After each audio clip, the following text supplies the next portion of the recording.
Cool.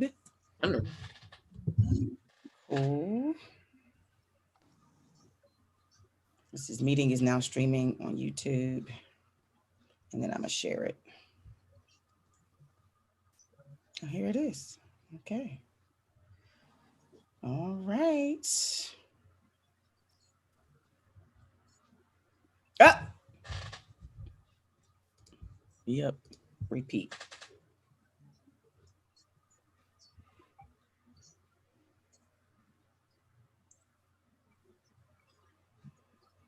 Okay.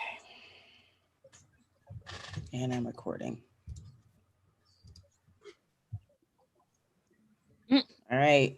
Hey, girl. Hey. Hey, girl. Hey. Hey, Fawn. Hello. Fawn Walker Montgomery is here with us for the Hey Girl Hey podcast. It is a new week, a new episode, and I'm your radio chick, Kiki Brown. I am your millennial chick, Jerry Simpson. Hey, y'all.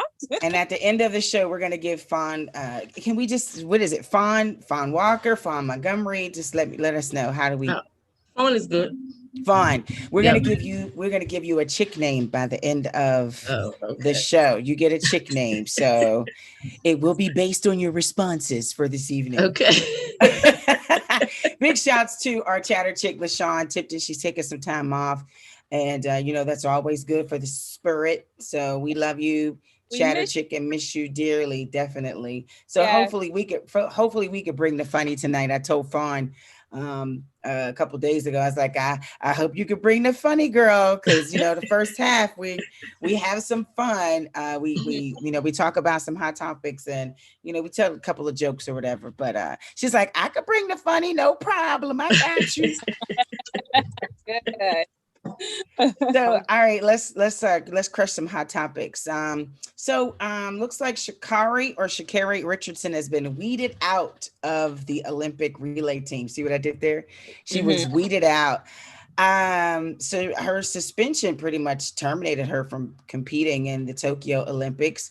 A statement was released on Tuesday from the USA Track and Field Committee saying, while USA Track and Field committee fully agrees that the merit of the World Anti-Doping Agency rules related to THC should be reevaluated, it would be detrimental to the integrity of the U.S. Olympic team trials for track and field if USATF amended its policies following competition. This only a few weeks before the Olympic Games. There was calls to boycott. I mean, you got celebrities petered and appalled about this. Very upset. Richardson is 21. She was suspended for 30 days last week, testing positive for marijuana just weeks before, the Olympic trials, or following the Olympic trials. So, she was excited. She's that girl. She was excited. I just think it was just a bad decision on her part to suspend her from participating, because weed does not make you faster. I don't see it as a performance enhancement drug, but it is indeed a drug, according to their policy. So, but then you have people talk about, what's his name, Michael Phelps, and the other, So you're kind of like, what do you say, Fawn? I know Jerry has a lot to say, so we're going to save her for the last. When I first heard about it, I said, well, damn, I mean, if she's doing all that, running that fast, smoking, geez. Yeah. I mean, damn. That girl's fast self. Right. I mean, but it brought to light what we already know about the disparities and, of course, the differences in how they treat us versus them. And I know that there's been some calls to boycott. And to me, this kind of opened my eyes to what goes on in Olympics as a whole. I had no idea about all the other suspensions that were taking place because of testosterone levels. They suspended some sister for missing an appointment. So they said she was means to them that she was, doing drugs. And then the hair issue with the, swimming cap came up. Right. So I was like, wow, I wonder how long all of this has been going on and we didn't know, about it all. So has it been just recently? Does this just happen? Because you don't hear about it. You never heard about it. Right. I'm sure it has been happening. We just didn't hear about it. But I mean, that young lady lost her mother. She's coping. However, she's the cope. I think her suspension is ridiculous. I think the response is ridiculous. It'd definitely be different if she was white. And there's already been cases. There's already been cases of that have that have come up. So I'm definitely I would say, a different spin on the Olympics now. I'm looking at it more from the work I do from an activist standpoint. Because clearly there's things going on that we just didn't know about. But I'm still with her. I support her, and I think she'll continue to do great things in life. She just has to learn from this. But Black women, especially young Black girls, shouldn't have to not be able to make mistakes. I'm sorry, that's the thunder in the background. I don't know if y'all can hear that. Is that what that is? Yeah.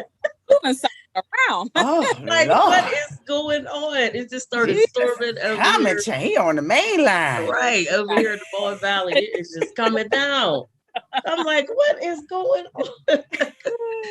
But no, I definitely, I definitely stand with her, but it just was all these other things happening. Every day it is something going on about how they're, taking Black women, Black people out, out of the Olympics.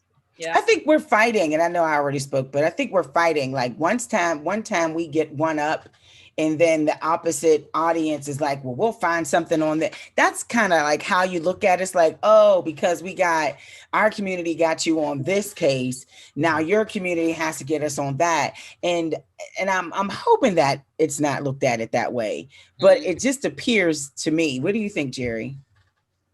As I was reading about it and doing a little bit of research, they did this to Flojo, when she was running track, about her nails, her jewelry, her this, her that, you know what I mean?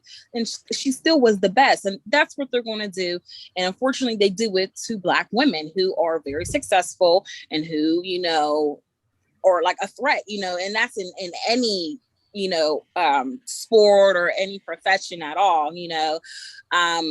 She's young. She's 21 years old. Like, they haven't smoked weed before. You know what I mean? Like, I'm not, putting a slap on her wrist, but I'm just saying, like, they act like it was cocaine or something, or heroin, or anything. But when you're an athlete, I'm sorry to interrupt. When you're an athlete, though, that's in your mind. Like, you don't do that. You don't drink. You don't put any. I've known people who are athletic. They go into strenuous training. Everything is like serious. What they eat, what they drink, their sleep time, like, it is discipline. And so when you know that you're going to be competing for the Olympics, like the Olympics, even if the media calls you the fastest woman in the world, you still got to have that mindset. Like, you got to be smart. Who's in her camp? And I'm not blaming her, but I just think that it's not.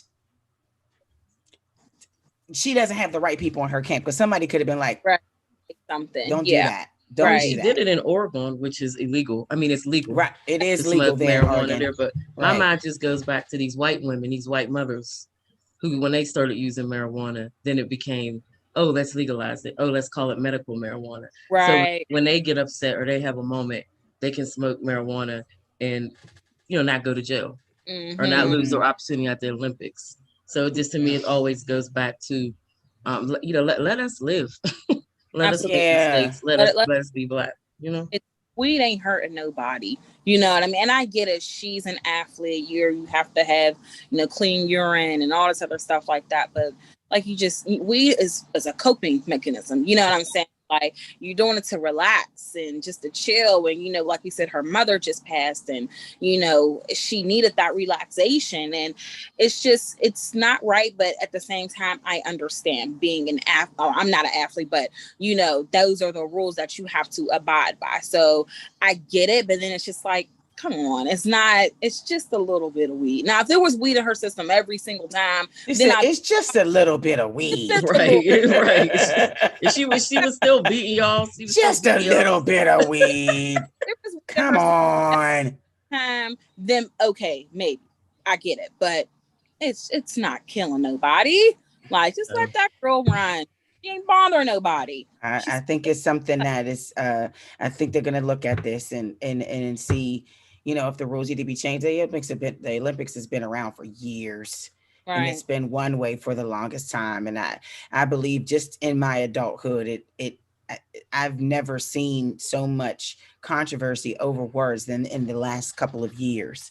And so now it's just, maybe you need to change the committee, maybe you need to change, you know what I mean? So, all right. I don't know if anybody knew this, if you put money on it. The coroner's report released the cause of death for late rapper DMX. It was reportedly he passed away of a cocaine-induced heart attack. Cocaine-induced heart attack. The rapper died of a cocaine-induced heart attack, which reduced the blood circulation that went to his brain. An insider from the Westchester County Medical Examiner's Office did confirm it to Vulture magazine. So, wow, 3 months after his passing. So, but here's the thing, though. I saw this today on Facebook, and I can't relate all my news confirmations from Facebook, but his common law wife gets zilch. Yeah. And someone posted, you better marry, you thinking goals, and we don't need a piece of paper to make us this, and we don't need that, and our love is stronger than any whatever laws, whatever excuse you want. She gets nothing. And not that she has no say. Yeah, because she's not married to him. I felt that. And people, I know this is, let me go back and just think about something. My aunt, before my uncle passed, my aunt and uncle were still married, but legally they were separated, but they were still married. So when he passed, she had to say so in everything. The money, his cars, his businesses, she had to say so. Why? Because she was still his wife, So people should really think about that when they're with when they're with someone that they know they want to be with them for the rest of their life. You may want to think about it, because in another situation, I had another aunt who was with a guy, and he had died from an illness. This was years ago. I was younger, and they were on the verge of getting engaged. There was talks about it, but nothing really happened. And when it came time for his funeral, they didn't let her do anything because it went right to the family, So she was really upset about it. But, by law, there's really nothing you can do. If they want you to help, they can ask for your help. But, nothing goes to you. So that's something that someone should really, really think about. And it sucks, but that's the law. That's how it goes. Maybe the law should be changed if that's something that you're thinking about. It's, because you have a lot of people who decide not to get married, who just want to be, boyfriend or girlfriend or, partners for a long time. So law should be changed. Fawn, is that something that can be happen? Like, what is the process to that happening? I don't know. I think the whole thing is sad, first off, the way DMX passed. Right. I think it's heartbreaking. With the drug, I just think it's sad. It's sad, and I wish that we would give people our flowers more when they were alive. But I think it's just sad, the way that he passed. I've definitely. How do you change that situation? I don't know if you can answer it, but it's like, how do you change? No. Oh, like, okay. how do you the laws that state if you're not married? Like, I thought Pennsylvania was a common law state. Yeah. So I guess not. I don't know. Like, what happens? Because you have you got ladies that's listening that's in these relationships, and they shouldn't have to get married. I know when that story came out, it was the typical response that you see. To me, it went back to policing women, policing Black women. Oh, you better get married, because if you don't get married, then you can't do that. You can't do this. But you can have a will drawn up to lay your wishes out clearly. Right. That says who you want to do, is how you want to do it, how you want money split up, how you want your arrangements done. So you can use wills, you can use contracts. There's several different ways you can do it. But I do think that the laws need to be changed. And just not for that population, but what about the non-binary population, people who are genderless? Right. There's laws there with the LGBTI plus community. So I think all those laws definitely need to be changed. Nobody should be made to do anything. No one owns anybody. And just because you have a piece of paper doesn't mean that you should have say so over how somebody dies or what their wishes are. Family is way more than blood. Well, Jerry, I don't know. I think this is an argument that these young ladies are going to have when it comes to Nick Cannon's baby's mamas. Switching gears and talking about this fool. Woo! Fawn, I want to So he is defending himself after fathering 4 children with 3 different women in the past year, on a radio show just Wednesday. City Girls JT was a guest show on the Rapid on a podcast or a show. I don't know if it was the Breakfast Club. I can't remember, but she had advised him to wrap it up. But why don't you wear a condom? And he says, I'm having these kids on purpose. I don't have no accident. He then went on to say that each of the mothers of his children was people that he would have kids with. He says, you only live once. He welcomed his 7th child, June 23rd, with Alyssa Scott, whoever that is. So my concern with that is, and this may sound vulgar, but you're out there raw dogging it. You're out there just. That's my thing. On purpose. Like, it's not responsible. Now, I can't tell, it's not population control. You can have as many kids as you want. And it's what happens in our country back in our grandparents' time. They had 12 kids, 14 kids or whatever. But we're not there. And why is it wrong if he has 7 children? Why do we have a problem with it? Why is this careless? I don't think it is. I think if he wants, whatever Nick Cannon wants to do with his life, is his personal business. I don't care, what he does with his show. She like, I ain't laying with the brother. Or anybody else. If that's what you want to do with your personal business, when you have all them kids, you take care of them. Do you? But I think there's some little bit of mental health that goes behind his decision making because of his illness.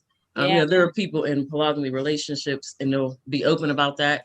They're partners, they live together, they raise their children together.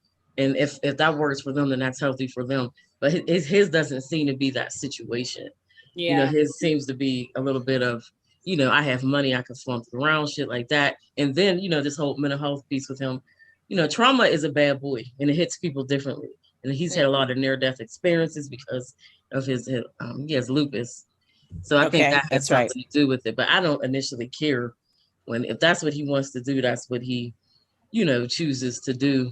My overall, we will shame him though because there's 7 kids. Well, that's what we do. Why are we shaming them? Yeah, because that's what we do. Because we've been taught that, right? That we can't live freely and make such kind of decisions. So we've been taught to hate each other and scrutinize each other. So that's generally what is going to happen. With Nick. I know Nick, acts like he's woke and shit like that. That's my only thing with him. I think he's conscious on a social justice level. Yeah. But this whole thing about Black liberation and queen this and queen that, but then doesn't marry the Black woman, marries the white exactly. woman. Or the white appearing woman. The white is Mariah because she's. I was gonna say, mixed. Mariah will tell you she is a sister. She is, but she's white appearing. Mm-hmm. So as long as he leaves all that stuff out of it, do the hell you want to do with your life, bro. What you think, Jer?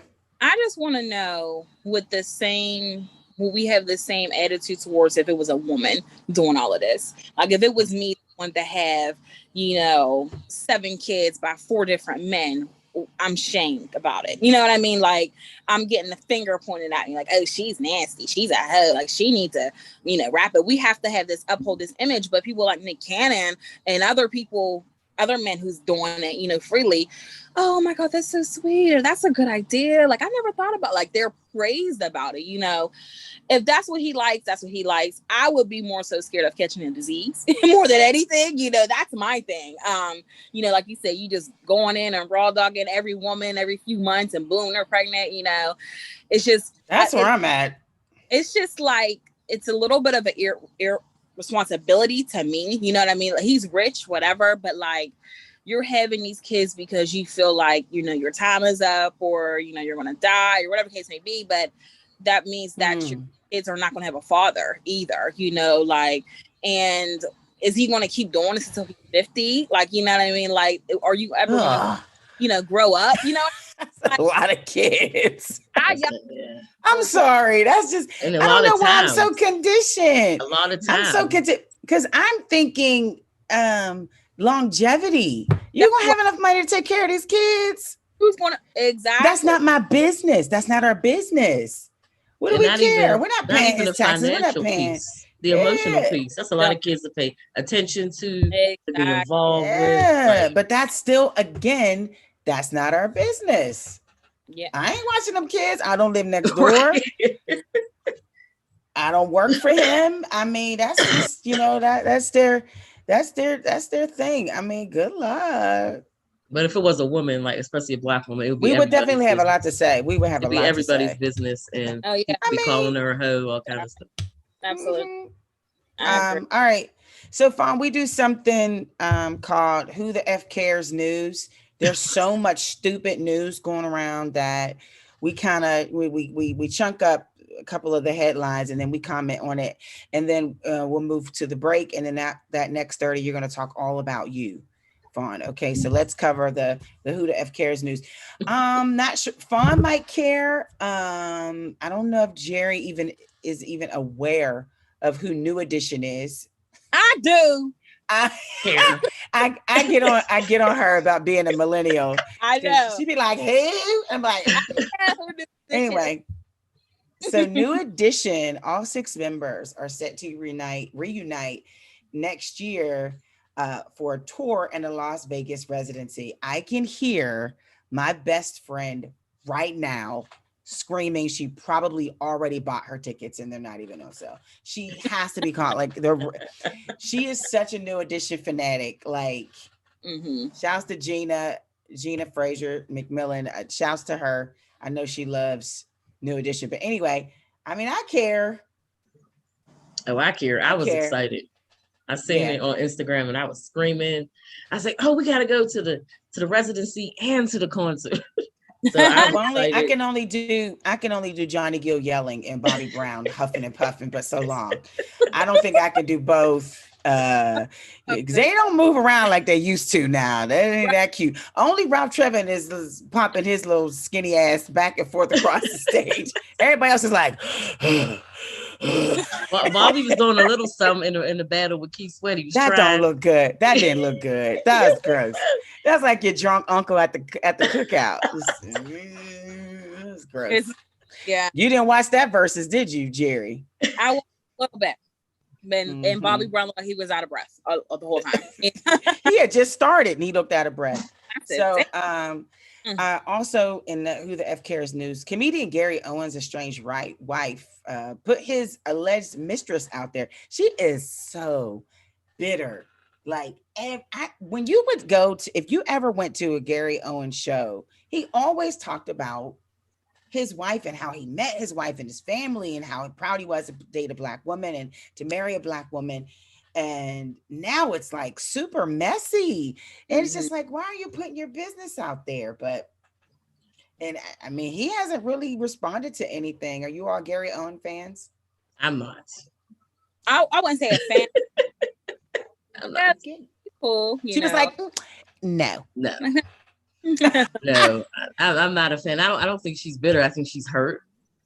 You know, I'm married. I've been married, you know, not as long as they have, but we've been married over 8 years. So I just think she's hurt. Do you think you should put all that stuff out there like that? I don't know. That's never happened to me. So I can't say what I would and wouldn't do if my husband did that to me, because I might be on the news or I might not. I might be quiet in my house.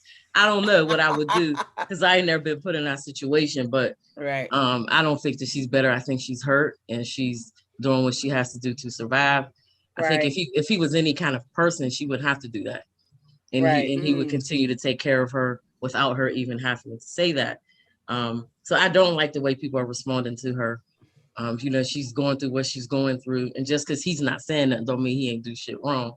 I'm not a fan of his because, you know, he makes fun of Black people. Just because you got a Black wife don't mean you Black. And just because Black people say you invite to the cookout doesn't give you leeway. You know, he makes fun of us when we wear bonnets Like you say, oh, look at these Black women, and like that ain't none of your business what we decide to do with her hair. So I'm not a fan. I've never have really been a fan of his. He's not Black, regardless of just, you can't get Black by sex. It doesn't work that way. I'm glad you said that, because actress Sharon Stone is now dating a rapper who happens to be Black and 38 years younger. He's 38 years. Wait, he's 38. I'm sorry. He's 38 years younger than she is. How old is Sharon? 65? Is that 38 years? I don't even want to do that. Just don't sound right. It's a lot of years. It is. I'm like, wait. So I don't. Okay, let's just let Sharon Stone know, just because he made you do the hula hoop, or because he made you go woo woo woo, it does not mean you are invited to the cookout. I just want you to know, just because you're down with the brown does not mean that you are invited to the cookout. Real quick, because we have a few minutes left. Donald Trump is this should be fun for Dawn. Donald Trump is filing a class action lawsuit against Facebook, Twitter, and Instagram for banning him. You think he's gonna that? And Bill Cosby, now that he's out, he's filing a lawsuit, or he's fighting a lawsuit against him that alleges another assault on another woman at a Playboy mansion, and he's planning a comedy tour. So let's comment on Bill and Donald. Comedy. You know what? As far as Donald goes, do we even need to know? I already know. And I'm not surprised. Are we shocked that he's, suing, Facebook and was it Twitter, I think, because they banned it? Because I don't think he's going to win. I would sue them because they keep taking my music off. I would sue them because they wouldn't let me go live. I have a better case of suing them for restricting my live videos when I'm playing music that I don't own the rights to. So much evidence. You know what I'm saying? Like, I don't.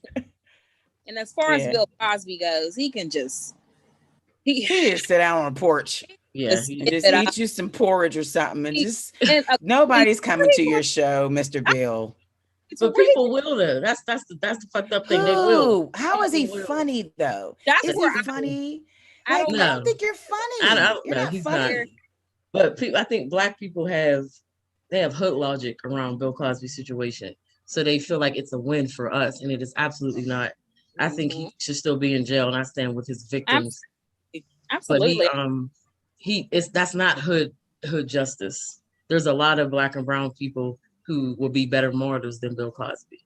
Do you think Felicia Rashad? I'm sorry. Go ahead. I'm sorry. Do you think Felicia Rashad was wrong for voicing her opinion in support of him? I think she should have been quiet. I personally feel like she should have been quiet. But if that's her opinion, that's her opinion. I think it does speak something about her character then. Right. There ain't no way in hell that lady ain't know what was going on. She was on that show with him all those years. Everybody in the industry kind of knew. So I think she needs to do some soul searching to kind of, figure out how she would support someone like that. I mean, he admitted to doing these things in court. It's on record. It's documented. But I think with Black women, we have this desire to support everybody, especially Black men, right? That we'll put her head out there and just let it be chopped off. She can support him quietly. Why do that? And put everything, everything like that at risk. So I think if that's her opinion, that's her opinion. But, she has to deal with the consequences from that. But it does speak volumes. She's dealing with that. She's a professor. That speaks volumes. Right. Exactly. Mm-hmm. Not to, let's not forget, he only got out because of, wasn't because he wasn't not guilty. You know what I'm saying? Mm-hmm. Right. He's still guilty, Exactly. You know what I mean? So, and like you said, there's so many women, and how did you not know? It goes, even I talked about this before on the show, even with the R. Kelly situation, like with the documentary and stuff. I don't believe, none of those women are lying. I do not believe they are lying. We all knew how this man was when he went after Aaliyah at 15 and he was 26 years old. You know what I mean? So he has a track record, and that's how Bill Cosby was. He had a track record. He was the man, you know what I mean? Like back in the day, everyone wanted to be in his mix, you know what I'm saying? And he took advantage of that with women. So as far as for Phylicia Rashad, your opinion is your opinion, but because of who you are as a public figure and a professor at, a prestigious Black university, I would have not said anything at all. At least publicly, I wouldn't have. Well, we'll see how this whole comedy tour comes out, how it turns out. So, and we're about to go to break, but didn't want to leave without mentioning actress Suzanne Douglas passed away at age 64. I remember watching her on what was it, Robert Townsend, The Hood, or It's in the Hood, or all, I can't remember Inkwell. She was in Inkwell, and she was on House I Got Her Groove Back, and she was a beautiful actress. It's not known as to the cause of her passing, but definitely want to send our prayers and sincerest condolences to her family, and to fans who've known it. I was a definite, I was like, whoa, 64 is young. That is, yeah. 64 is young. And so that just reminds you to just, live life like there was no tomorrow, and, spend time just loving and not hating. And we're going to get into more with our guest, Miss Fawn Walker Montgomery, who is and correct me if I'm wrong for getting this information, the co-founder and executive director of Take Action Mon Valley, a former mayoral candidate of McKeesport, past candidate for state rep of 35th District, over 18 years experience in human services, fights tirelessly for equal rights for her community. And I got to hear her speak a couple days ago at a press conference. And she said, look, problems ain't just in Pittsburgh. Just because you say PA, it's not just Philly and Pittsburgh. Like, there's other neighborhoods that call us and complain, and there's a reason why she takes action. So we're going to hear more from Fawn Walker Montgomery in just a few seconds. We're going to take a quick break. It is the Hey Girl Hey podcast on Urban Media Today. Hold tight. You got to count. Oh. You suck. You suck. It's the Hey Girl Hey podcast. Hey Girl Hey. All right. So LaShawn Tipton, she's our chatter chick. She's not here. And when we go to break, she always gives us a quick 5 countdown. Our guests never understand what the hell we're doing. Like, we're really taking a commercial break and there's no commercial. Okay. So we do that because in the audio, we have to put in, the commercials and stuff like that. So we're live on YouTube right now with special guest Fawn Walker Montgomery, who is the co-founder and executive director of Take Action Mon Valley. If you're in Pennsylvania, if you're in Pittsburgh and surrounding areas, Fawn Walker, Miss Fawn. Name definitely has some weight, not just in the Mon Valley area, but in surrounding areas. When you look at the news and something ain't right with our community, Fawn is right there and another thing, and another thing. And I said what I said. So, exactly. Fawn be going, I don't think I've ever seen any pictures where you just you be Fawn, and I had to tell her, I was like, all right, Fawn, we got to be a little silly on the show. She's like, I got you, no problem. So welcome to the show. Well, thank you for having me. Of course. We're going to get to one of the events that you have coming up. We're going to talk more about an event that you have coming up. But why don't you tell us what the Take Action Mon Valley organization is, how it was founded, and what do you guys do? Yes. So Take Action Mon Valley, we were founded in 2014. And when we initially were created, it was behind neighborhood street violence. I was on city council at the time, and my cousin, Shacarririchardson, had just lost her son, my cousin Carlos Hudson, and Janet Randolph were murdered here in McKeesport. So she, since they were murdered, was, going along trying to find out who did it. And she went to a meeting in Pittsburgh that Autumn Perkins put together. And it was called We Need Justice Too. And it was around the fact that the homicides of Black and brown people just don't get solved in Allegheny County. Mm-hmm. So, May said, let's do something here. So we did it here in McKeesport. And we had, local police come out, the community come out to see, what each could do differently.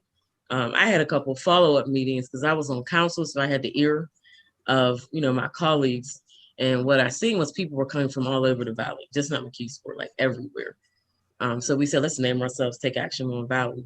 So we existed for 4 years just as volunteers, getting together, doing things when things would happen around, I would say, neighborhood violence. We would do trauma workshops. We would respond by helping the families. So we did research, and the research kind of pointed us toward witness protection. And we seen that program was trash. There was a young man actually murdered in Duquesne when the media released his name, when they shouldn't have. He was actually a minor, and he was murdered the next day. So the media basically said, well, so-and-so is going to testify.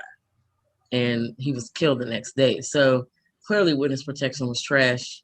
So we had some solutions. We, released policy reports, and we met with some mayors in the Valley. That didn't go anywhere because of politics. A couple of us ran for office and we won, and we kept being involved. I would say toward the end of 2017, we really started to see that systemic and structural racism was the real violence that was affecting our community, because it would lead to the conditions that we live in with all of this neighborhood street violence. So we shifted to become more of a social justice organization.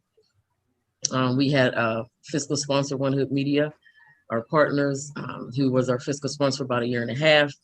And then we got our own C3. So now we're our own 501c3. Our mission is to combat, thank you. Our mission is to combat all forms of community violence through activism and organizing. So now we're, I would say, in more of a social justice, Black liberation realm. And that kind of, we kind of led there from just doing this work as long as we've been doing it. I've been doing this since high school. So it's been a long time, for myself. So when we grew to that social justice realm and, created this C3, we were able to do more in the community. So how we take action is we take these complaints. That's one thing that we do. And we get them from all over the county. But of course, we focus on Mon Valley and the other smaller communities. Mm-hmm. That's one of the reasons why we exist, because nobody else does that. Right. Everybody's focused on Pittsburgh. Right. Even though they'll say, oh, no, I mean McKeesport Fawn. No, that's not what you mean. Because if you mean it, that you would say it. Mm-hmm. And if you're talking about any form of social justice movement or Black liberation movement, you can't leave out a whole population. Right. You can't just liberate Pittsburgh. Right. Mm-hmm. So that's one of the reasons, why we exist. So the complaints come from everywhere in the county. Our focus, of course, the Valley, most of them are Black women, and it's police violence. Yeah, I remember you saying that at the press conference. You said a lot of the calls are from women, Black women. Oh, yeah. They call for, police violence, housing injustice, school issues. They're getting evicted. So we'll be able to help with that. So we really do a lot of work with the people that call, just walking them through the system. The police have the system, and then the other people, they have us. So sometimes we'll pay court fines. We'll hook them up with attorneys. And it's every situation is different. So it's not like a one-stop shop. Some people just need a resource and we're done. Some people need us for the long haul, and it turns into an advocacy campaign. So like Ramir Talley, he was murdered by Wilkinsburg police. That turned to an advocacy campaign. So you'll see us put out calls to action for things like that. I see Ramir's behind me right here. So those are some of the things we do with our complaints. And then we have our youth chapter.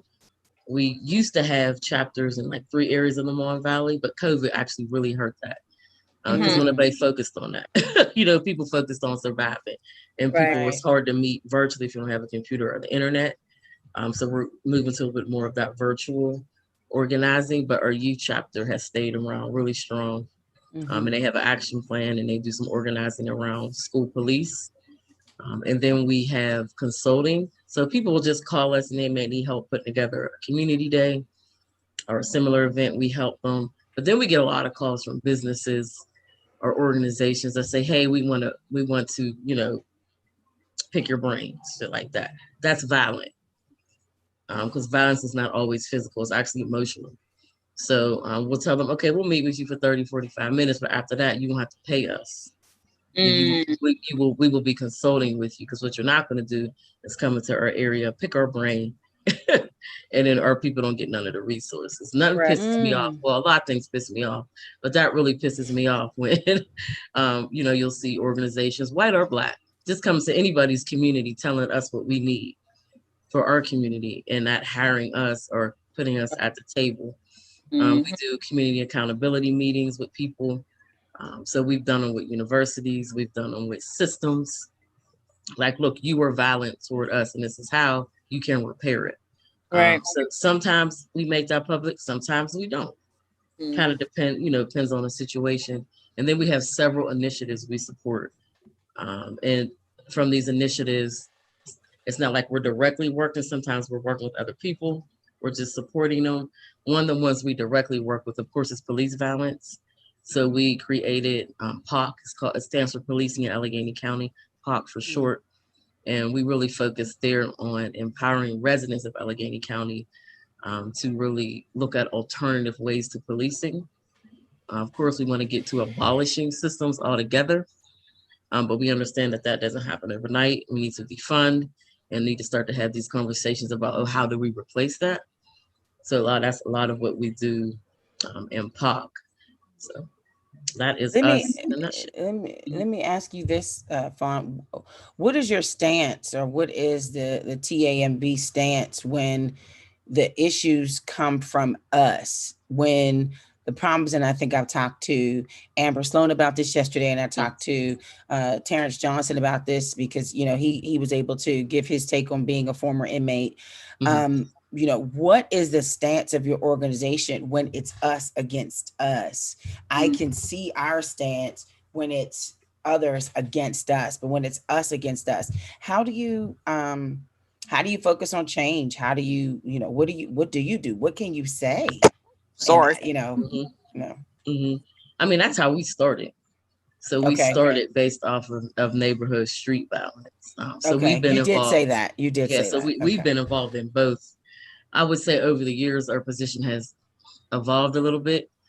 So initially, towards the police activity or whatever. I would say toward this notion of Black on Black crime. I don't believe in that anymore. But a couple of years ago, you would have seen me saying that.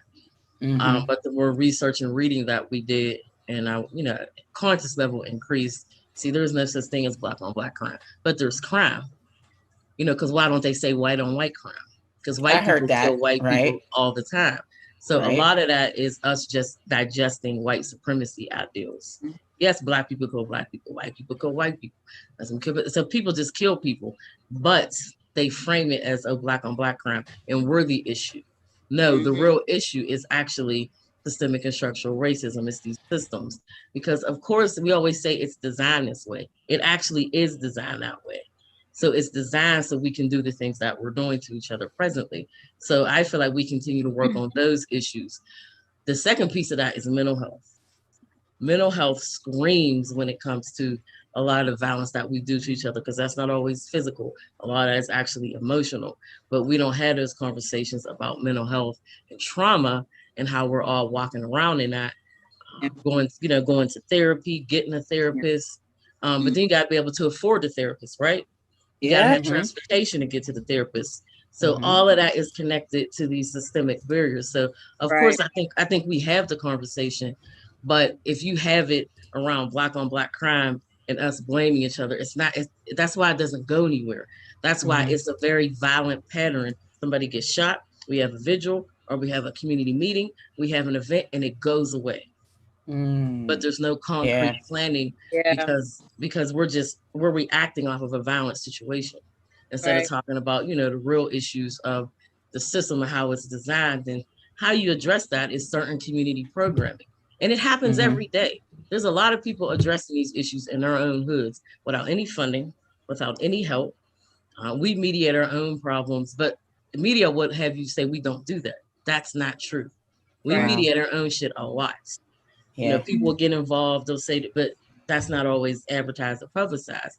But we can't always, we just believe that we're so fast to hate each other and so fast to get mad at each other because that's what we're taught. So I always say white people should talk to white people. And I feel like we need to start talking to each other about how we digest these white supremacy ideals and use them against one another. We got to have conversations with ourselves about that shit. And then we will start to address some of that. But this violent ass cycle of people get murdered, somebody having a meeting, maybe creating a nonprofit, and then that shit keep happening. And then it's like, if somebody gets shot, doesn't mean you ain't successful. Right. That shit is going to happen until the greater picture changes. This is why we talk about abolishing the system. How do you change some shit that is just so fucked up? Right. So that's how we look at it now. But I will say in the beginning, it's not. It definitely evolved and went to a different level. And it came from a trauma place. It was just like, damn, what else can we do? What else? What are we doing wrong? Yeah. Is there any change being made? I'm sorry, Jerry, go ahead. Because I was going to say, like, there's so much. I don't know. It seems as though as soon as you find a solution and you get a nice little rhythm, something else happens and we lose our focus on the rhythm. We lose our focus on the good efforts and we concentrate and then say, see, that's what I mean. Ain't nothing ever going to change. And we then forgot about all the progress we put in. And now we like 5 steps back. So we've been taught that. Yeah. Jerry? What keeps your organization successful? Like, what keeps it going? And what type of have you been receiving since you have started that? What keeps us going, first of all, is our community, our commitment to what we do, the passion that comes there. We've heard, excellent feedback. We've had some really good wins. But we want to take more of the community with us with that. So we're kind of moving more toward an education area now. So that's why we're doing this training next month.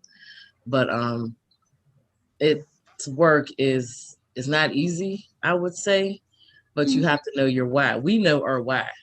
And our why is not to be successful in a capitalism frame point. Like making money, chasing the bag and shit like that. That's not our goal with doing this work. Our goal is to get the next grant. Our goal is to actually help our people evolve, and not just financially. I'm talking about up here, because when you're liberated in your mind, can't nobody tell you shit. They can't tell you anything. They can't say anything. You did anything wrong. You did anything right. If you're liberated up here, then you're good to go. So we want more of that for our people.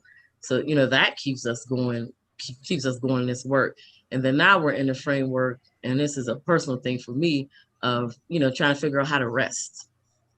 I've been doing this a long ass time. And what I'm finding out is that our ancestors did not teach us how to rest. Right. Yep. We don't know how to rest. We don't know how to stop. We never took a vacation. I don't recall my mother ever taking a vacation, or my grandparents or anything like that. You mentioned doing this for a long time. You've been doing this. You've been an activist since. I don't like to use the word activist because it just seems like it has such a negative. That's because you've been taught that it doesn't. I know, but is it okay? Since you were in high school, was there ever a time where so much has been going on and you were just like, I can't do this. This is just because nobody's listening. Nobody's getting it. And I feel like I am just hitting a wall every time. Has there been a time like that? And then if so, like Jerry said, what got you out of that? There's definitely been times like that. Especially when you are, working with people that have been oppressed. They are so used to being oppressed. That was there an event that happened that you'd be willing to share, like something that was just like, when I ran for state rep, I was the first Black person ever in the Mon Valley to do that, which was weird because it was like not like 1975, but this is 2000. That was hard, and I knew that if I didn't do it, then the road would be harder for the next Black person behind me. So I knew what I was doing, but I took a lot doing that. It was a lot. It took a lot out of me, to do that. And the mayor race was something as well, because these are literally my people, literally. And being told that, you're too much. Like you always say what's on your mind, yada, yada. That was a lot. How I dealt with it was to really do some self-reflection. Like, Fawn, how are you doing this work? Do you need to do it differently? Like, are you putting yourself first? Are you actually resting? Right. How do you get more people to listen to you? And it wasn't really about blaming me. It was more about how do I get the masses? And they're not taking it so personal, because I understand that people have been oppressed. And this is how they're taught to react to it. Not excusing them, because I'll tell you about yourself. I don't give a damn what color you are. But just doing that self-reflection helps a lot, actually. And then knowing my why, like I'm doing this for a certain reason. So if I'm running for office, I'm not doing it to win and get my name put on the door, and to be the first of something. There's always reasons why you do those things. So accepting that and moving on with that. So it's a lot of self-reflection, knowing your why, knowing why you're doing things. Who you surround yourself with is a big part of that. And I have a good team. I have a good support system. So, but hell yeah, I have times like that. Absolutely. So we have less than 10 minutes. Okay. Jerry, if you had a question, go ahead. And then she has an event, maybe a few that she wanted to talk about. But if you had a question, go ahead. What more things do you want to happen with your organization? Like anything like you want to change, anything you want to like keep the same, you want to add? What more should we look forward to, or do you want to look forward to? So we're actually in the process of rebranding, so we can focus more on education and mental health. From the years of doing the work, those are two of the biggest barriers that we've seen. A lot of people that make complaints with us, sometimes that anger comes on us, because we're there and they haven't dealt with all the trauma that they're dealing with this particular situation. It's just life. So we actually just got a grant to add mental health into what we do, so we can actually have therapists, because it's not enough to say, here's a number, call. Right. Sometimes they don't have the space. They don't have money to pay the co-pays or the transportation to get there. And then the education piece comes with, I think we're really good at what we do, but that doesn't matter if my people don't know how to do that. It doesn't matter. So we want to teach other people how to do these things and teach people about social justice and Black liberation and having political theory behind your organizing. So really get into that education teaching piece. Okay. What's been new for you guys? I know I said Jerry asked the last question, but what's been new? Like you've carried this process for so many years. And are you ever challenged or surprised at something new that comes up? Like I've never talked more about the LGBTQ plus community in my life. Like I remember in the 90s, there were like whispers about the marriage, same-sex marriage, but then in the late, mid 2000s, it was more prevalent and in a lot of conversations. And now it's like on commercials and billboards and marketing and this and that. And so is that an example, or what's changed? Like, oh wow, we got to change how we do this because now this is there's a new challenge or a new audience? Or for us, that's great. That's amazing. And that's what I love about this new generation, is that they call folk out. They demand to be treated right. They don't like capitalism. They like their rest. I love it. I think it's great. So no, that's not an issue for us. COVID definitely was new. COVID changed how we did business, changed how we did organizing, because we couldn't meet in person.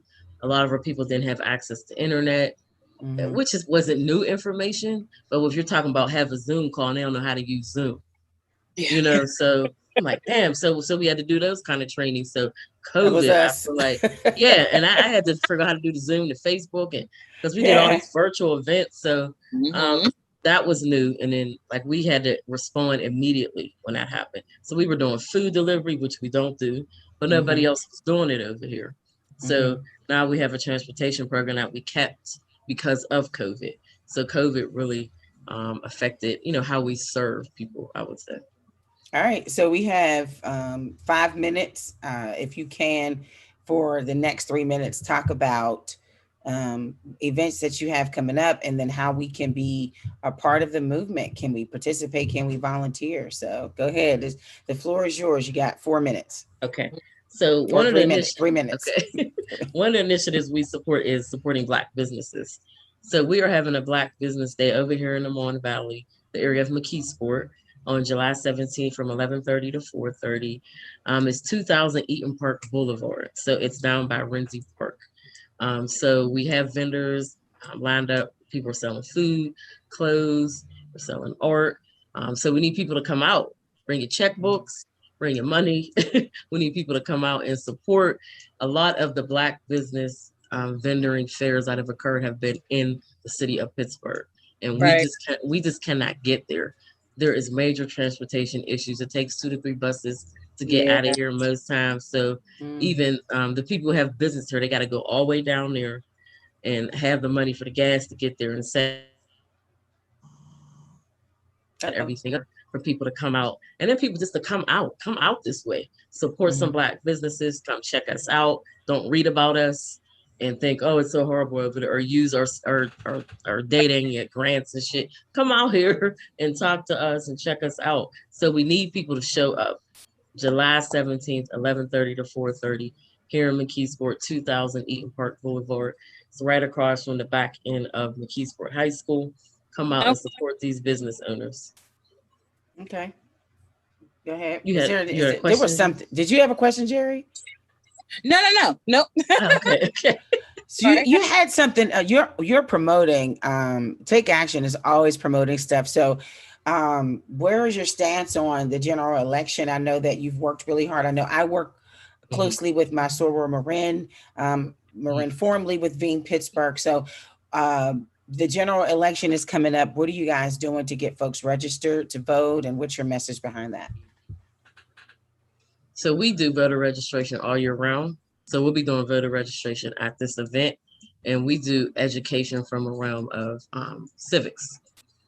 A lot of times I say you can't tear a system down until you know how it's structured. So we're constantly educating people. You know, the council in McKeesport are set up different than Duquesne, set up different than Clareton. So that's a year-round thing we do, the voter piece and the political education. And it's not really about running for office, it's about understanding how it is structured in your area so you can break it the hell down. Okay. All right. I like that. She said break it the hell down. Shouts to you and Amber Sloan for giving me such an editing job on the bombs. I appreciate the S-bombs. I thank you so much. So how can we get in touch with you? We're pretty much at the end. How can we get in touch with you? If someone needed more information or wanted to participate, maybe even want to write a check, how can we do that? Yes. So our website is www.tamv.org, and we're on Facebook, Instagram, and Twitter as Take Action Mon Valley. On our thing on Twitter is at TAMV Mon Valley. So please check us out. We always need volunteers for the events that we're doing and our advocacy campaign. So our website, once again, is www.tamv.org, and you can sign up there to be a volunteer. Fawn Walker Montgomery. I said it right? Yep. I thank you so much for being on the show. Thank you for reaching out. And you're pretty cool. You're not, I was like, she's going to be so serious. It's like, no, she giggled a couple times. So I do like that. She giggled about 5 times. So it was just, we go, all the 8, time. 12. We got 12 times. Okay, 12. Yeah, my husband's hilarious, so he always keeps me laughing. Oh, good. Thank you so much for being on. Real quick, Jared, how can they find past episodes? Yes, so to find past episodes of the Hey Girl Hey podcast, we are on so many platforms such as Apple Podcasts, Spotify, TuneIn, Live 365, Google Play, Anchor FM, Podbeam, UrbanMediaToday.com, and TuneIn, Live 365. And I feel like I'm missing one. YouTube, SoundCloud, YouTube. We're everywhere, which is great because this is our 3rd season, and so we've pretty much evolved. So if you need to find past episodes, make sure you find us there. Just use the hashtag or just say the Hey Girl Hey podcast. That's the email address, the Hey Girl Hey podcast @gmail.com. You can also call us. Someone will pick up the phone, 412-709-6130. We are on social media. You can find us on the Twitter, as LaShawn would say, at Girl Hey 2018. Facebook, the Hey Girl Hey Podcast, and on Instagram, it's Hey Girl Hey Podcast 2018. I appreciate you all watching. I'm your radio chick, Kiki Brown. I'm your millennial chick, Jerry Tipton. And we got the Mon Valley chick, Fawn Walker Montgomery. She is the Mon, because she stands firm on her community. And so she's like, I ain't Pittsburgh, I'm Mon Valley. That's what I am. I said what I said. So Fawn, thank you so much for being here. We appreciate you. Yes, thank you for having me. It's the Hey Girl Hey Podcast, Urban Media Today.